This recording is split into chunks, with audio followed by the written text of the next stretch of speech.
आज बारिश हुई थी, बहुत ही मज़ेदार राजस्थान में।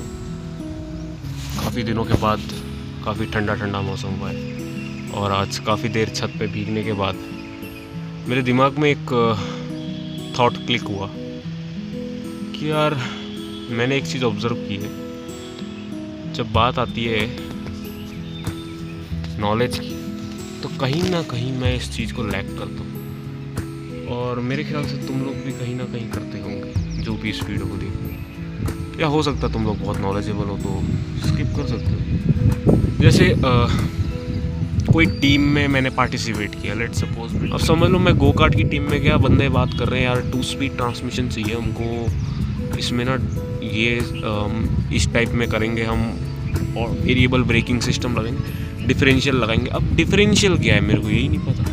फिर मैंने बैठ के रिसर्च किया तो मेरे को आइडिया लगा डिफरेंशियल बहुत ही इम्पोर्टेंट एक टूल होता है जो कार के या तो रेयर एक्सेल में लगाओ या फ्रंट एक्सेल में लगाओ, जिससे तुम वेरिएबल टायर्स में डिफरेंट स्पीड अचीव कर सकते हो। कॉर्नरिंग के वक्त बहुत हेल्पफुल रहता है। तो ऐसी कुछ चीज़ें हैं जो कि हमको नहीं आइडिया है। तो मैं सोच रहा हूँ अगर हम वो चीज़ फेस करें, पहले सब लोग मीटिंग में मैंने फेस किया, उस वक्त मेरे को पता नहीं था डिफरेंशियल के बारे में। मीटिंग ख़त्म हुई तो बाद में 2-3 दिन बाद जाके मैंने थोड़ा बहुत रिसर्च किया तो मेरे को आइडिया लगा। अब ये चीज़ अगर मेरे को पहले पता होती तो शायद थोड़ा ज़्यादा एडवांटेज मिल जाता। उसी तरीके से अब जैसे ये नॉलेज मैंने लैक किया, बाद में मैंने इसको गेन किया, अच्छी बात है, बहुत अच्छी बात है। बट अगर मैं इंटरव्यूज़ वगैरह में जाऊँ और वहाँ पे उसने ये टेक्निकल टर्म पूछा और मुझे नहीं आता, और मैं अगर इस तरीके का जवाब दूँ, if I show him that I am a positive guy and sir, if I don't know about this and I will make sure that I will try to learn about it। अब यार ये चीज़ कहीं ना कहीं मेरे को नहीं लगता काम करेगी कि सर अब उसने कुछ ऐसा बहुत ही अनएक्सपेक्टेड टेक्निकल टर्म पूछ लिया और वो हमें नहीं आता। ऑब्वियसली इंटरव्यू में हमको पॉजिटिव ही रहना पड़ेगा, बट मैं सोच रहा हूँ वैसा कोई सिनेरियो क्रिएट ना हो, हम पहले से ही उस चीज़ के लिए प्रिपेयर रहे। और वही बैठे बैठे मेरे दिमाग में आया कि नॉलेज सिर्फ, अब जब तुम्हारे पास कोई डिफाइंड सिलेबस नहीं है नॉलेज गैदर करने के लिए, तो ऑब्वियसली तुम अलग अलग जगहों पे हाथ पाँव मारोगे, कहाँ कहाँ भटकोगे, फिर बाद में तुम्हें रियलाइज़ होगा कि नहीं यार ऐसे नहीं, ऐसे करना चाहिए था। अब वैसा कुछ कोई चैनल एग्जिस्ट नहीं करता है, और करता होगा तो मैं ढूंढने की कोशिश ज़रूर करूँगा।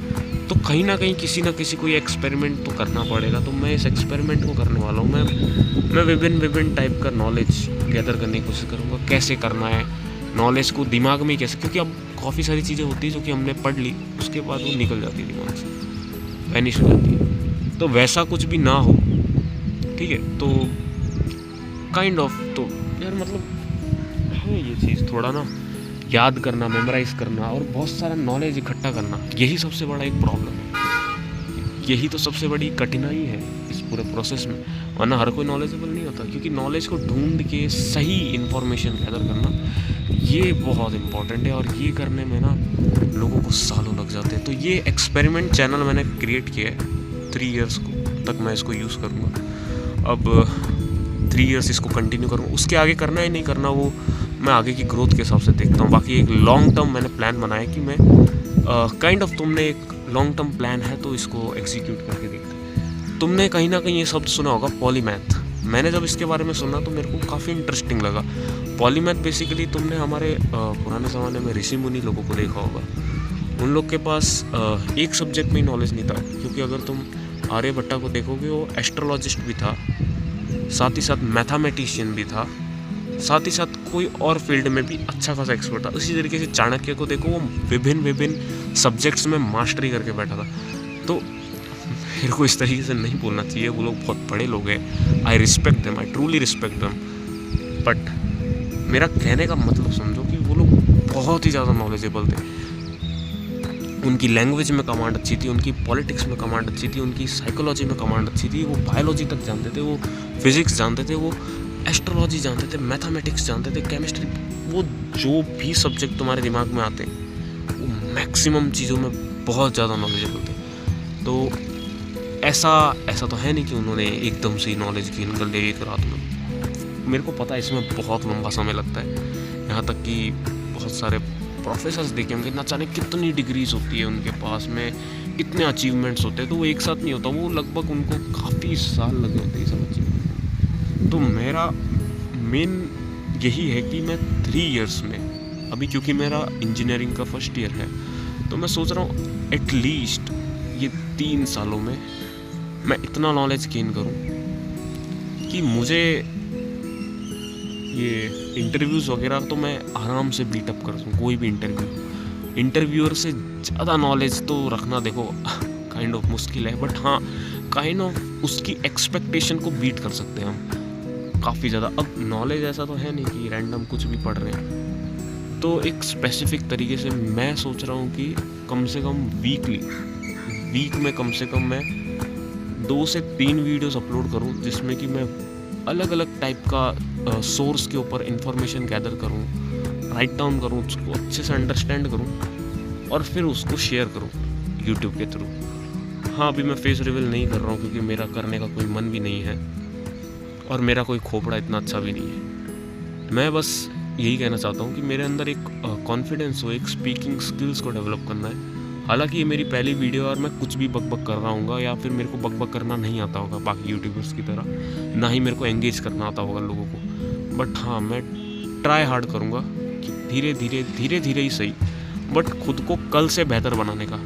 और हाँ, एक चीज़ मैं तुमको बता दूँ, जो सबसे बड़ी चीज़ जो मैंने सीखी है अपने इस पूरे जर्नी में 11th-12th की, वो यही कि सबसे दी मोस्ट इम्पॉर्टेंट चीज़ मैं बता दूँ, वो हर जगह काम आएगा और एकदम बेसिक चीज़ है, हर बेसिक चीज़ें बहुत काम आती है भाई, कि आज और अभी कुछ भी डिसाइड करो, अभी के अभी करना चालू करो। अगर तुम ये कहते रहे कि अरे यार ये डिसाइड किया, एक काम करते कल से करते, तो देखो यार फिर वो चीज़ तुम्हारा लेट होता ही रहेगा। कल बहुत मुश्किल से कल आता ही नहीं है। पहली बात तो जो है आज है, अभी के अभी करना चालू कर दो, दैट्स इट। और यही चीज़ मैंने कैरी मिनाटी के भी मुंह से सुनी थी, यूट्यूबर्स की। यहाँ तक कि मेरे टीचर, जिसको मैं लिटरली अपना गुरु मानता हूँ, दिल से रिस्पेक्ट करता हूँ, और उसको पढ़ाने का तरीका, उसको समझाने का, और ट्रूली ब्यूटीफुल यार, उस बंदे का बहुत अच्छा लगता है मेरे को पढ़ाने का तरीका। उस बंदे की एक एक बात बहुत अच्छे से हिट करती है मेरे को। उसने एक चीज़ तो बहुत ही डेफिनेटली मेरे को पता ही थी, और वो सही में काम करती है, यही कि कल नहीं आज, कल पे टालना बंद कर दो। जो है आज और अभी, अगर टाइम है तो अभी, फ्री हो तो अभी के अभी करो। और अपने दिन में तुमने एक इंग्लिश का एक चैप्टर था शायद 12th में, जिसमें मेरे को अभी तो कुछ याद नहीं है वैसे, बट हाँ उसमें एक चीज़ थी, एक लाइन थी जो कि बहुत अच्छी लगी थी, कि तुम्हारे दिन में तुम बहुत सारा समय तुम वेस्ट करते हो, बहुत ब्लैंक स्पेसेस होते हैं तुम्हारे दिन में, बहुत सारा, मतलब बोलते हैं ना, ऐसा टाइम होता है जब तुम बस बैठे हो, तुम कुछ कर नहीं रहे हो, बस कुछ ऐसी रैंडम से थॉट्स आ रहे हैं। वो जो टाइम होते हैं ना, समझ लो अभी तुमने 1 मिनट यहाँ पे वेस्ट किया, 5 मिनट वहाँ पे, 10 मिनट वहाँ पे, टोटल करे तो काफ़ी सारे घंटे तुम्हारे वेस्ट हो जाते हैं ओवरऑल 24 आवर्स में। वो 1-1 मिनट, वो 2-2 मिनट को अगर तुम यूज़ करो तो बहुत इम्पॉर्टेंट है, और पूरे दिन भर में वो एक्यूमुलेट करो एक साथ, तो लगभग तुम्हारे काफ़ी सारे आवर्स तुम यूटिलाइज कर सकते हो, और वो बहुत बेनिफिशियल होते हैं। तो मैं ट्राई करूँगा, अब से मैं एक चीज़ ठान लेता हूँ, और मैं ये चीज़ बोल रहा हूँ तो मतलब मैं करने की पूरी कोशिश करूँगा। I will give my 100% and all of my efforts to adopt myself with these conditions. Like, first of all, I will always try to use all the blank spaces in my whole day, like as if I am traveling in a lift, so I am waiting for some minutes or few minutes, I will just be waiting. So instead of waiting, I will try to kind of memorize some new words, or like this is how you can truly use your blank spaces or blank time, free time slots. Like every free time slots utilization can give you a good results after a long period of time. क्योंकि देखो, घड़ा बूंद बूंद से ही भरता है, ठीक है, और तुम अगर धीरे धीरे उसको भरोगे तभी तो भरेगा। ऐसा नहीं यार कल एक साथ 1 गिलास डालूंगा। तो कल करते करते तो एक तो तुम, मेरे को पता है, मेरी साइकोलॉजी मेरे को पता है, तुम पे नहीं डाल रहा हूँ, मेरे को पता है मैं ये सब करते करते 4-5 दिन बाद ही 1 गिलास डालूंगा, फिर मैं भूल जाऊंगा। ऐसे करते करते वो घड़ा तब तक सूख भी जाएगा वापस, तो कभी भरेगा ही नहीं। कॉन्स्टेंटली कंटिन्यूसली थोड़ा थोड़ा लोड भी नहीं आएगा खुद पे और काम भी होता जाएगा और फिर उसकी एक आदत भी बन जाएगी। और आदत बनाना ही तो सबसे इम्पोर्टेंट चीज़ है।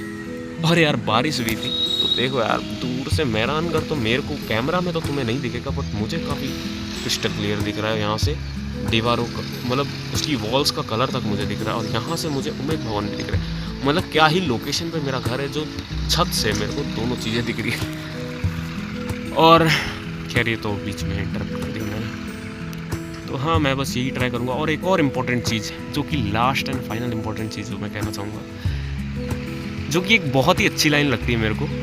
Many people dig up and just study the roots and only few people make it and eat those fruits. मतलब बहुत ही कम लोग हैं जो पूरे पेड़ को फटाक से एनालाइज करके और फल को खा लेते हैं और बाकी लोग सिर्फ रूट्स में ही पड़े रह जाते हैं, रूट्स में ही स्टडी करते हुए रह जाते हैं। तो मेरे ख्याल से इसका बेसिक डेफिनेशन यही होगा कि हम लोग कई बार क्या करते हैं ना, कुछ नया कुछ करने के चक्कर में बहुत ही गलत जगह पे फंस जाते हैं और वहीं फंसे रह जाते हैं। हम लोग जो एक्चुअल जो चीज़ जो हमें चाहिए काइंड ऑफ बताऊँ या हमारा गोल्स पूरा हो जाए या हमको सक्सेस मिल जाए, ऐसा करने के लिए ना एक मतलब बोलते हैं ना एक ब्रॉड व्यू और एक मतलब बोलते हैं एक अच्छा खासा क्रिटिकल थिंकिंग चाहिए यार। अब तुम लोग अगर बोलो कि यार मैं तो पूरा का पूरा, अब जैसे मैंने बोला कि मैं बहुत नॉलेज इकट्ठा करना चाहता हूँ, इसका मतलब ये नहीं कि मैं पूरे के पूरे पेड़ को डिटेल में पढ़ूंगा। मतलब लेट सपोज नॉलेज एक ट्री है और मैं उसको डिटेल में पढ़ना चाहता हूँ तो मैं रूट से चालू किया और रूट्स में एकदम डिटेल में घुसे जा रहा हूँ। उसके अंदर जाइलम्स होते हैं, फाइलम्स होते हैं, पता नहीं क्या क्या होते हैं और मैं एकदम टेप रूट्स होते हैं, हेयर रूट्स होते हैं, टाइप ऑफ रूट्स, और फिर पता नहीं ऐसे करते करते बस उन्हीं में ही घुसा पड़ा हूँ, उसी में ही PhD कर रहा हूँ। तो कोई मतलब नहीं है क्योंकि ऊपर का पार्ट तो मैंने कभी देखा ही नहीं और ना ही मैंने कभी पढ़ने की कोशिश की। ऊपर के पार्ट्स में से किसी ने पूछ लिया कि भाई लीव्स क्या होते हैं, नो आइडिया। रूट्स में इतनी स्टडी करने का क्या मतलब जब कोई उतना डिटेल में वहाँ कोई जाने ही नहीं वाला। तो मेरा बेसिकली यही कहना है कि पढ़ो तो अच्छे से सही नॉलेज को गैदर करो और इस तरीके से करो कि दुनिया को लगे कि यार तुम तो क्या ही चीज़ हो। सो यार बहुत ज़्यादा इस बकबक कर ली मैंने और मेरे को खुद को यकीन नहीं हो रहा मैं इतनी बकबक कैसे कर ले रहा हूँ। लगता है बकबक करने में एक्सपर्ट हो चुका।